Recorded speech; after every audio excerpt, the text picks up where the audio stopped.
हम पहले बहुत सिफारती मामलात के ऊपर और जिस तरह एम्बेसडर साहब फरमा रहे थे, बिल्कुल दुरुस्त कह रहे थे अपने तौर पर, क्योंकि इनकी ट्रेनिंग जो है वो बतौर एक सफ़ीर, एक डिप्लोमेट के तौर पर होती है और ज़ाहिर है वहाँ डिप्लोमेटिक लैंग्वेज इस्तेमाल होती है। लेकिन मसला ये है कि भारत इस टाइम पे सिफारती आदाब भुला बैठा है। उसने यूनाइटेड नेशन की करारदादों की धज्जियाँ उड़ा दी हैं, उसने अपने आइन की धज्जियाँ उड़ा दी हैं और साफ-सी बात है कि जो लोग अपने लिए नहीं खड़े हो सकते, दुनिया उनके लिए खड़ी नहीं हुआ करती।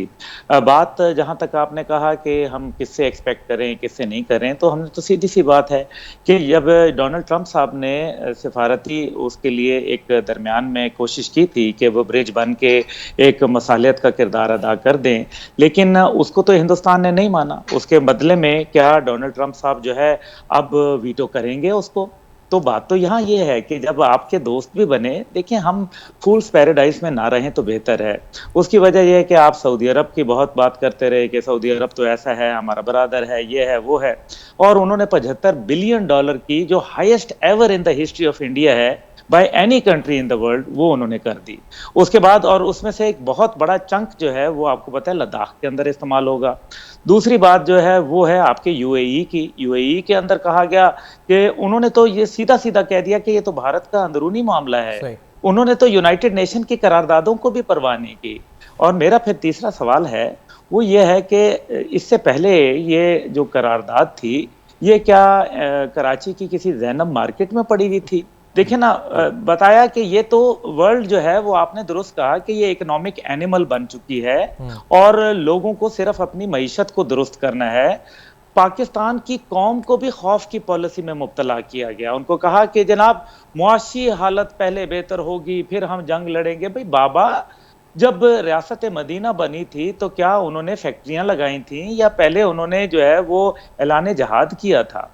कश्मीर जो है वो उन्होंने तमाम असूल पामाल कर दिए और अब वो एक गासिब फौज के तौर पर वहाँ बैठे हुए हैं। पाकिस्तान का अब पूरा राइट बनता है कि पाकिस्तान एस्केलेशन करे। अभी उन्होंने आपके 4 शहीद कर दिए फौजी कल से। हुँ। आपने तो ये कहा था वज़ीर आज़म साहब कि आप ईंट का जवाब पत्थर से देंगे। तो अब आप कम से कम वो बात पे ही अमल कर लें। आपने तो ये भी कहा कि पाकिस्तान पर हमला होगा और खुद सदर पाकिस्तान साहब ने ये कहा, मैंने उनको मैसेज किया कि सदर पाकिस्तान साहब, क्या कश्मीर पाकिस्तान का हिस्सा नहीं है? अगर वो कश्मीर पाकिस्तान का हिस्सा है तो फिर उस पे तो हमला हो चुका। हुँ। आज 12 दिन हैं, महसूर होके लोग रह गए, उनको सही। काट दिया गया। अब उनको पाकिस्तान की तरफ धकेल दिया जाएगा कुछ अरसे बाद। बाद में हक़ खुद इरादियत का जो है वो ड्रामा रचाया जाएगा। भारतीय गासिब फ़ौज की मौजूदगी में रिज़ल्ट क्या आएँगे वो आप जानते हैं। लेकिन हमारे लिए एक नुकसान है। हमें ये है कि अगर वो प्लेबिस्सिट होता है तो पाकिस्तान फ़ौज को गिलगित-बल्तिस्तान और कश्मीर से फ़ौजें निकालनी पड़ेंगी और ऐसी सूरत के अंदर क्या पाकिस्तान को ये काबिल कबूल होगा? तो हमारी पोजीशन तो फिर प्लेबिस्सिट में बहुत कमजोर हो जाएगी ना। मकसद ये है कि हम आने वाले खतरात को नहीं देख रहे कि आपको दुनिया जो है सिर्फ अभी लॉलीपॉप देगी, थोड़ा सा सहारा देगी। अमेरिका जिसका नाम है उसने कभी आपकी मदद नहीं की।